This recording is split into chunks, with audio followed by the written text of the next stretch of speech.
I specifically don't listen to Mac G. I think he's a bit of a dick. Does he actually believe the things that he says? He's saying it because he knows a lot of people will agree and it's controversial and a lot of people will disagree, and that makes him famous and that makes him money. It's a late night show, so yeah. Does that not affect your how you live, priority, relationships, intimacy? I'm kind of used to it by now. I've always been a night owl. Yeah. My fiance stays up every single night waiting for me to get home. Menstrual poverty. What's that? Can't actually go to school when they're on their periods because they don't have access to period products that have been recurring is my friend told me that you can't get HIV if you have sex with a virgin. The logic was you don't need to use a condom because you can't get HIV if you're having sex with a virgin. My brother in Christ, what if you are the one with HIV? You also call yourself Eve? Occasionally. I really don't care about blasphemy. Taught that born a sinner and that I was born wrong. The whole ethos of Eden is about going, well, if you're a sinner, come and sin with us. And then maybe you will get bent over at our spanking station, spanked by somebody gorgeous. Curious about getting tied up by our incredible shibari artist.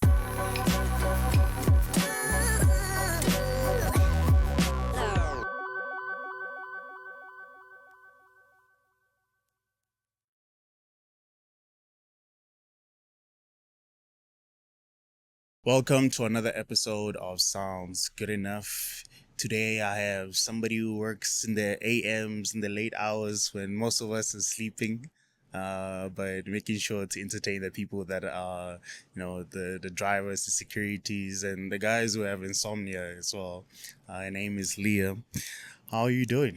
Hey, it's Leah Jazz, if you don't mind. Jazz, yes. Yeah. Okay. Yeah. Make sure I fit the jazz. Yeah. Yeah. I don't know. I feel weird about my name being just Leah. It doesn't feel right. My name is Leah Jazz. Leah Jazz. Yeah. Where did you get the jazz part of it? My full name is Leah Jasmine Tandeka Reed. Okay. Not many people know about the Reed. Okay. But yeah. Did so you say Leah, Tandeka? Tandega. Oh, like Tandeka. Like Tandega, yes. That's interesting. Yeah. Is it? Do you have like a black family in you, or is your? No, the story was when my mom was pregnant. Yeah. She had a friend from the Eastern Cape who was pregnant at the same time, and her friend had a miscarriage, and so she gave me the name that she was going to give to her baby, and so that's how I ended up with Tandega. So I kind of feel like I have to live life for two. Okay, but do you? Yes, 100%. That's 200%. Cool. Hey. Okay, so you work in radio. I wanna just test your knowledge. Nothing too crazy. Okay. Nothing too crazy. Like a nice icebreaker. So I'm gonna say a phrase or saying. This is radio and podcasting. It could be both. So you have to either guess the name of the person who hosted or like the name of the show. Okay. Yeah, so, rough. Okay. The first that is, you should probably know this one. Hinda Baramini. Look, I'll be honest, I don't even really listen to all that much radio, but Yeah, carry on. I'm so sorry. I'm going to be so bad at this game. No! Okay, so that's Mac G. Okay. I don't know if you know Mac G. Definitely. No, I know who Mac G is. I specifically don't listen to Mac G because I think he's a bit of a dick. Why? Why? Yeah. Do I really need to answer that question, or does he not speak for himself? I mean, some people feel like he's the voice of the truth, the voice of the people, you know? That's cool. Yeah. Maybe I just disagree with the people. That's fine. Are you a fan? I used to watch his show. I still watch a few there and there, but I mean, I'm always producing and consuming. I think that some people like to be controversial for the clicks. Like, does he actually believe the things that he says? I think it does. Or is he saying it because he knows a lot of people will agree and it's controversial and a lot of people will disagree, and that makes him famous and that makes him money? But what's controversial? Because to him, it could be just no opinion, right? Maybe. Okay. The next one is mornings are for fun with Beep and the Club, and you on 94.7. You should know this. That's one. obviously an LA, yeah. Okay. This one is The Way Up with. I couldn't tell This is you. on 5. This is actually on 5. A 5 thing? The Way Up? Yeah. Not right now. The Way Up on 5FM. With OK Wasabi and all those guys. Okay Wasabi on 5FM. Is he not on? I don't think we're talking about the same channel. It's not. It's 5FM, right? I'm getting it wrong. That's not a 5FM I also thing. don't listen to radio. No, that's not a either way, 5FM thing. It's not a 5FM thing. No. Okay. 5 after hours. 5 after hours with Leah Jazz. Jazz. 10 p.m. to 1 a.m. Monday to Thursday. Okay, you are 2 for 4. You know, it's 50% at least. Not Yeah. bad. It's a pass rate. It's a pass rate, which is good. What are 3 words that you'd use to describe yourself, just to kick off the... Brave. Brave, overthinking, and spontaneous. Brave, overthinking, and spontaneous. Those are very interesting words, because if you're brave, most of the time you don't think of things. You just jump into it. So Yeah, I tend to overthink afterwards. I like afterthink, okay. right? So I'm the first person to jump Just into jump, something, yeah. just do it, do Yeah. the first thing, like say the first thing that comes to my mind, and then Yeah. spend all night lying awake, being like, "Why the fuck did you say that?" Yeah. So just do it and then think about the consequences Yeah. later. Pretty much, do it, agonize over it later. Yeah. That's quite interesting. So you have like we said in the beginning, like a midnight shift. It's a late night show, it's a yeah. late night show, yeah. Does that not affect your, how can I say, like your, how you live, priorities, relationships, intimacy, all of those kind of things? Yeah, definitely. I'm kind of used to it by now. I've always been a night owl. My partner, Rob Forbes, Yeah. my fiance. Congratulations. Thank you. My fiance, Rob Forbes, stays up every single night waiting for me to get home. But it's weird because he's also in radio. He's a jacaranda. So he gets home at about 7:30. Okay. And then I leave for work at like 9:15. So we have a 2-hour window where we make dinner together. We eat dinner. We watch like an episode of a series. And then I'm like, okay, bye. But he does. He listens to my show every night and then waits for me to come home. So Okay. So basically find someone who can align to your day to day. yeah, definitely. I couldn't date an early bird, I don't think. No. If you're up Yeah. at 6 a.m. and you want me to be up, it's not going to happen. Now you're making the like coffee loudly, you're boiling the kettle, you're doing the dishes passive aggressively. Also, why do dishes always sound so passive aggressive first thing in the morning? Like there is no subtle way to do the dishes in the morning without your housemate or your partner or whoever you live with feeling like you fucking hate them. But you can pull it out in a nice way. Just pull out put it down. I don't know. Put When out I the cat, when I you know? lived at home, I just felt like, because like I'm a sleep in kind of person, and I feel like I would wake up in the morning and I'd hear my mom just like ka ka ka ka ka ka ka ka ka ka ka ka ka ka Yeah. ka, like making with the dishes, and I'm like, bro, some of us are trying to sleep, but she's like, it's 10 a.m. I think she's assuming everyone should be up at that time. Probably. Yeah. Yeah. Because Yeah. like I said, like you will work in a very not so normal hour of the No, day, right? Yeah. it's not a super normal hour of the day. No. Yeah, so but it doesn't affect you in terms of like if you need to hang out with your friends and they say like, oh, we need to go hiking or whatever at like 8 a.m. Who's 9 hiking at 8 a.m. on a Thursday? That's what I want to know.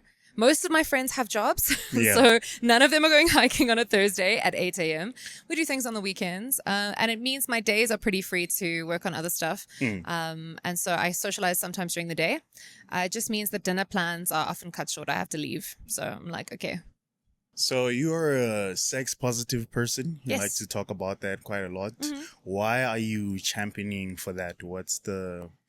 So I kind of got into it. I think I've always been approachable about sex and open-minded about sex. But I really got into the advocacy around sex education when I learned about menstrual poverty, What's that? which is the lack of access to sanitary products for poor people around the world, but specifically affecting South African schoolgirls, many of whom can't actually go to school when they're on their periods because they don't have access to period products. And so when I started thinking about that, I was like, okay, cool. We need to do something about the period product issue. Cool. And then it was like, okay, but then people need to know about their periods. And if people need to know about their periods, then they need to know about the menstrual cycle as a whole, which isn't just the period. It's also the ovulation cycle, which leads into pregnancy. Pregnancy is such a huge issue. And it became this roller coaster for me of like, there's actually so many gaps in our education about things that I didn't even know about how my own body worked. Things I only found out in like first year varsity. Yeah. I did biology in high school. I did not know that you can only get pregnant like 4 or 5 days out of the month, for example. I didn't know. Is it? Yeah. Yes. Your ovulation window is a thing. Like that's your fertility window. You can't get pregnant just whenever. Yeah, okay. Yeah, Right? Yeah, So that's a thing. And the other thing that I learned like at varsity was that, not at varsity, but from a friend, was that you won't know maybe you know what discharge is, but you won't probably experience any discharge.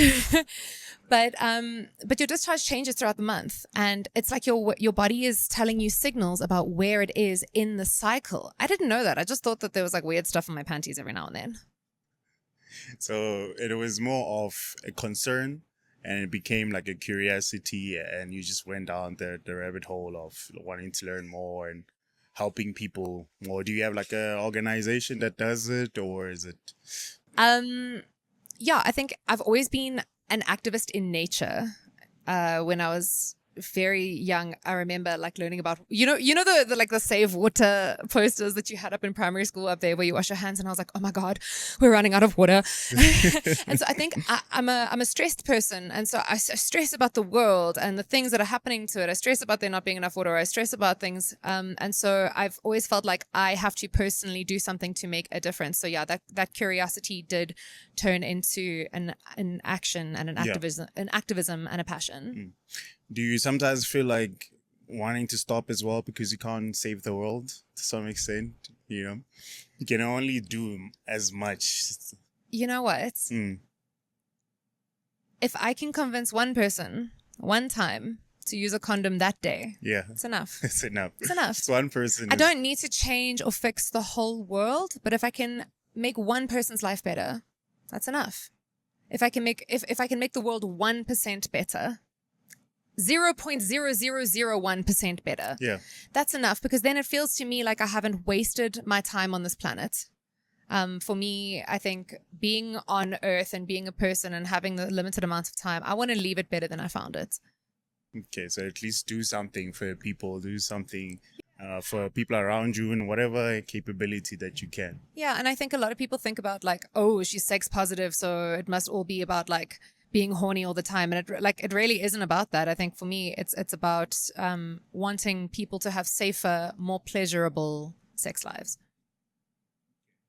So I'm sure you've had something like this happening on your radio show. What's the most outlandish conversation you've had during your late hours? Because people just be saying crazy things. So we do sex questions on my show. One of the questions and things that have been recurring is my friend told me that you can't get HIV if you have sex with a virgin. Yeah. That's definitely not true. Yeah. My friend told me you don't need to use a condom if you have sex with a virgin because the condom will hurt her. My friend told me that it's actually better to wear 2 condoms. So what I'm getting a lot of is my friend told me this, right? And so in those instances, by the way, don't wear 2 condoms. Just one is enough. Double the protection, though, and, right? and it's so crazy to me that people go, oh, you don't. So the logic was you don't need to use a condom because you can't get HIV if you're having sex with a virgin.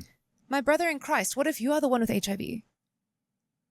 What if there's an infection from a previous, like you can be born with HIV. Not all HIV is sexually transmitted. And so it was an interesting, like, logical thing for me, because I was like, what is it? What's on your mind actually that you're so worried about, like, you contracting something, but like, what if you're the problem? What if you want to protect this person from yourself? So yeah. And it's also not the only thing to worry about when having sex with someone. Also, like, you're not scared that person's going to get pregnant? Like, where's your head at? Hey, people are thinking of the eject button, yeah? They definitely are. They definitely are. You saying somebody puts 2 of them on? I mean, like, I know it's dumb because obviously friction will probably definitely. But that's not obvious, right? A lot of people don't know that. Some people think, well, 1 condom is good, 2 condoms got to be even better, because if one breaks, then you've got the other one ready to go. But that's not the case, because the latex or non-latex substance, when they rub together, can cause both of them to break, and then womp womp. So most of the questions you get are mainly my friend, and then something that has to do with, like, not sex. Always. Yeah. So we do an open feature where people ask sex questions. I'm a certified sex educator, so I'm speaking from a place of education. And it'll be questions about intimacy, falling away in marriage, for example, is a big one that comes up. Or I have a fantasy and I don't know how to bring it up with my partner. Those are also other big questions that come up. quite interesting. I mean, the fact that there are people who are tuning in and giving you these answers and questions, because I thought it's more like you're there sitting for like hours, play music, maybe one person pops a question and you're sitting there for hours, but it sounds like it's very engaging. I think that would be wasteful government expenditure. There are definitely people listening. Okay, have you ever fallen asleep though? On air? On air, yeah. Absolutely not. I actually think I do my best shows when I'm really tired. I can be sitting there, and I think it's just a product of having done this for as long as I have, but I can be sitting there having had the most exhausting day, half asleep, and still send it. Like, I will be there like this. Welcome to the show. This is 5 After Hours. My name is Leah Jazz, and I'm so excited to be here with you tonight. It's... Sure. All that energy at 12. You turn it on. You turn it on. Yeah. Yeah. Yeah. Sure. So even when you're still starting, because I'm assuming you were, maybe you were, but like I'm assuming you used to have like a normal, wake up in the morning, but at some point you had to change it. So the transition to that, you've never had a day where like you're so tired and not even like a full on sleep. Maybe like you pass out for like 10 minutes and you're out. At work. At work, yeah. We have a couch in the green room, and I have been known to schedule like 2 or 3 songs and go and have a little bit of a lie down in between. I hope my boss is not watching. But yeah, it's happened like once, maybe twice in an emergency. Yeah. Yeah, but I mean, it makes sense. The fact that the show still continues, that's good because you're playing some songs and you can have like a little 5-10 minute snap and just continue doing your thing. Yeah, no, it hasn't happened very often. It's like in case of emergency kind of thing when I've had a really rough day. Yeah. Makes sense. We're going to play another game. Okay.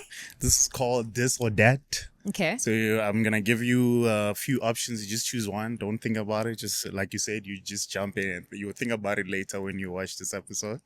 The first one is Hugh Masekela or Miriam Makeba. Hugh Masekela. My mom was a huge Hugh Masekela fan. My mom actually was so into South African music. She would go to every gig she could, and that was before I was born and after, and she would always buy a CD. And so there was tons of local music from bands that you'd never heard of in our house. So Hugh Masekela for sure. For sure. Loud and proud in our house, yeah. Okay. Yeah. And second one is Morning Drive or After Hours. I do like the morning. Yeah. It's harder because my body's not used to waking up super early, but I love doing breakfast. Yeah. What breakfast do you usually have? Sorry, are we still talking about radio? No, yeah. No, what breakfast do I normally have? Normal breakfast, yeah. Whatever's going. I like scrambled eggs on toast. It's nice and easy. I'm a killer with eggs. Okay. But if I'm like going all out, like eating somewhere out, Eggs Benedict, always. I love eggs. Eggs is what a versatile queen. Okay, let's go back to the questions. Comedy night or karaoke night? Okay, so this is wild because I am a stand-up comedian. I've seen that. Yeah, Karaoke that's night. why I'm asking you this. Karaoke night all day, every day. I keep a list on my notes app of songs that I will sing at my next karaoke. For our engagement party, we booked a little private karaoke room at Saigon Susie. And that's the best, actually, because then there's no like randos. You don't have to wait long for your song. You just do song after song after song. So good. Are you good with lyrics? Because I'm bad. I know lyrics to songs that I've heard, like in my brain, there are song lyrics from when I was 10 years old and no idea what I did yesterday. So, sure. Yeah. I can't. I could listen to a song from months and months out. I'll still not know like how the full song No, goes. working on the radio, you hear the same songs over and over again. There are songs I don't even like and I'm singing along to them. It's wild. Kranskop bungee jumping or Lion's Head hiking? Actually, I did the Blowkrantz Bridge bungee jump and it was so terrifying. I don't think I'd ever want to do it again. So I'm going to say Lion's Head. It was so scary. Like you're standing on the edge and every instinct in you is like, don't jump, you will die. And you're like, no, it's fine. You're not going to die. And you're like, no, don't jump. You will fucking die. And then you jump and you're like, I'm going to die now. So yeah, no, probably a little Lion's Head hike. A nice little hike thing. Yeah, nothing probably. crazy. Yeah. So when you were going down, did you feel like you were about to pass out? Because I always like ask myself, like, I get it when you jump, but as soon as you get to the bottom, you can see the floor is there. You might hit the floor. No, you're so far away from the floor. Like you're miles away from the floor. But also there's so much wind in your eyes, like your eyes are just watering, you can't even really see what's happening. And once you hit that first bounce and you come back up, then it's cool. But I was wearing sneakers and I kept feeling like my shoe was gonna slip off, and then I was like, my shoe's gonna come off, my foot's gonna slip out, and I'm gonna plunge to my death and I'm gonna die, and that's gonna be it for me forever. My legacy. Oh wait, it was tied on your... Yeah, they tie on your feet. Where did you think that? Where did you think that they tied you when you go bungee jumping?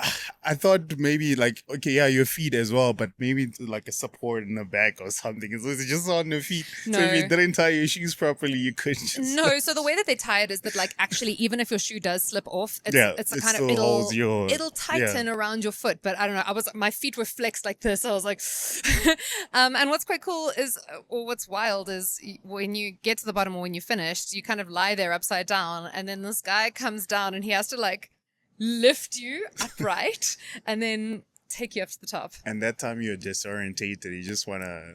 It was fun. Yeah. I don't know if I would do it again. Even the Soweto one? Like the Soweto... I would try Soweto. It's not as high. It's not as high. Yeah. Okay. Cool. So you have something called let me get this right, the Eden the fruit, yes. Right? That's your baby. That's my baby. Yeah. That is my big passion project. Yeah. Tell us more about that. Eden is a kinky dance party. It's not a kink party. It's not a sex party. It's a sexy party, right? So it's a dance party first and foremost with a super strict dress code. Everybody who's there is dressed in kink wear or fetish gear or something sexy. It's a dress to express dress code. So this outfit or even this outfit, not going to cut it, right? We have like a strict no jeans and t-shirts policy. Yeah.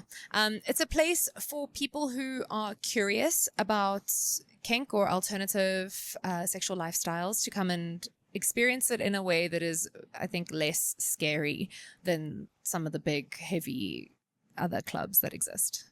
That's interesting. So how, like explain it to somebody who's not there, like vividly, like when you get there, what actually happens? So you'll probably get there in your normal person outfit. We will cover your phone camera with a sticker. We will ask you if you're comfortable with people taking photos of you. A lot of people aren't, and that's also fine. Then they get a red wristband. Then we will escort you to the coat room where you'll strip down to whatever incredible outfit you've had planned, and then you'll join the party. You'll come and dance or grab a drink at the bar just like any other Joel, and then maybe you will get bent over at our spanking station should you wish and get spanked by somebody gorgeous, or maybe you're curious about getting tied up, so you'll go to our shibari station and be tied up by one of our incredible shibari artists. Most recently we've sort of leveled up.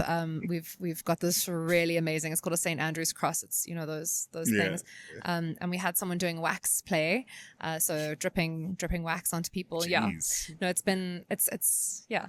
That's some hectic stuff. So is it like somebody who doesn't do this and then they go try it out, is it hectic for them? Because it's like, I don't think so.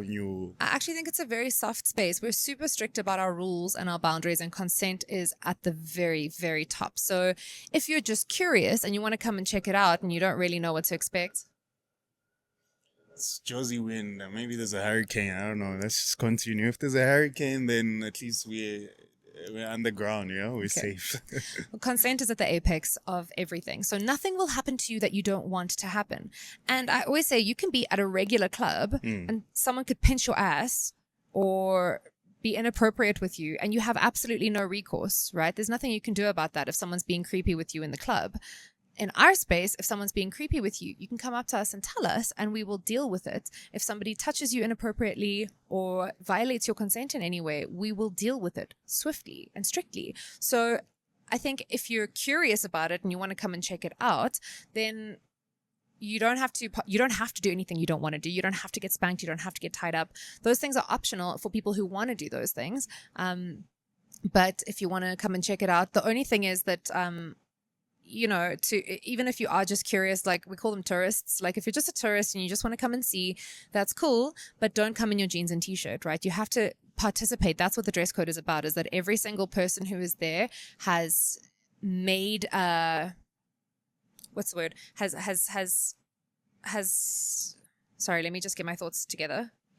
Every single person who's there has committed to being a part of the vibe, a part of the energy, a part of Eden, and a part of the space. You're a participant in the space, not just a voyeur. So we don't typically like people to come and voyeur, to just come and look, because then it's like, well, why are you here? So everyone who's there is an active participant in the space and making the space what it is. You also call yourself Eve? I guess Occasionally, yes. From the Bible. Yeah.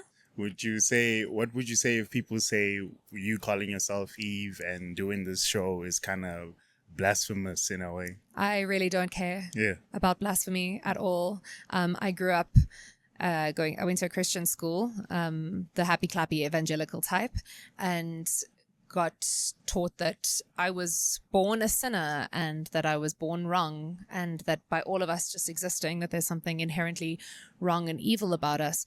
And the whole ethos of Eden is about going, well, if you're a sinner, come and sin with us. We love sin. So you're championing sin. Yes. Basically. We love sin. So you ever had like someone coming to you after seeing this and attacking you for all of this, like online or on the platform itself or on About Instagram? Eden? Yeah. Specifically, no. I have had some hate and some threats on my radio show, specifically talking about queer rights and queer issues. I've actually received death threats. Death threats? Yeah. Jeez. Yeah. But online, I mean, there's really not much you could say to hurt me. Keyboard warriors. Oh, you're a slut. Okay. And then like, what are they like? I'm very like they can try. Yeah. But I don't think that it's possible to bother me. I have a successful party that people love to come to, an amazing community that surrounds it. So many people feel like it's a space where they can come and express themselves, where they don't get the chance to do that anywhere else. Fuck the haters. What haters?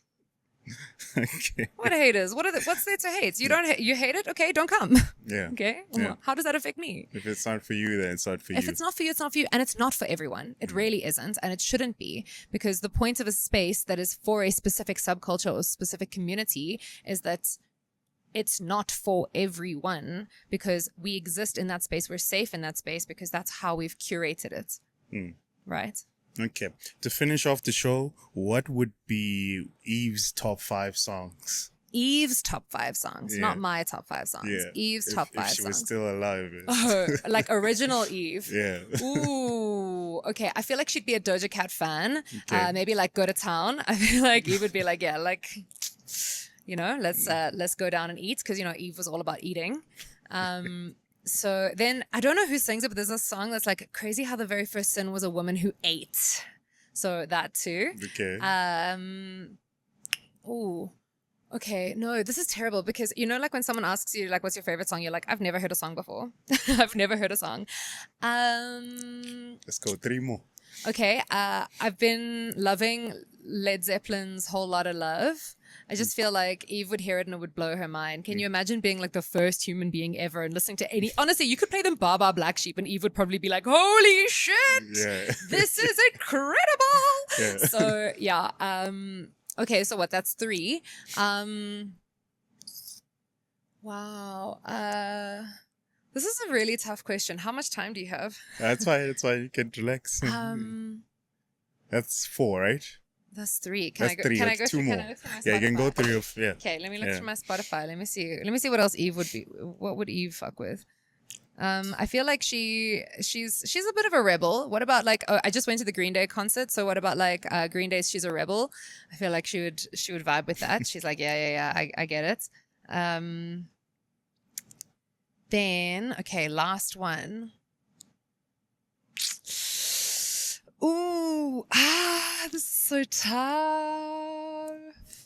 Oh, you know what? I'm gonna go and say FKA Twigs is Eusexua. Okay. Yeah. All right. Okay. No. Hey, that's the top 5, guys.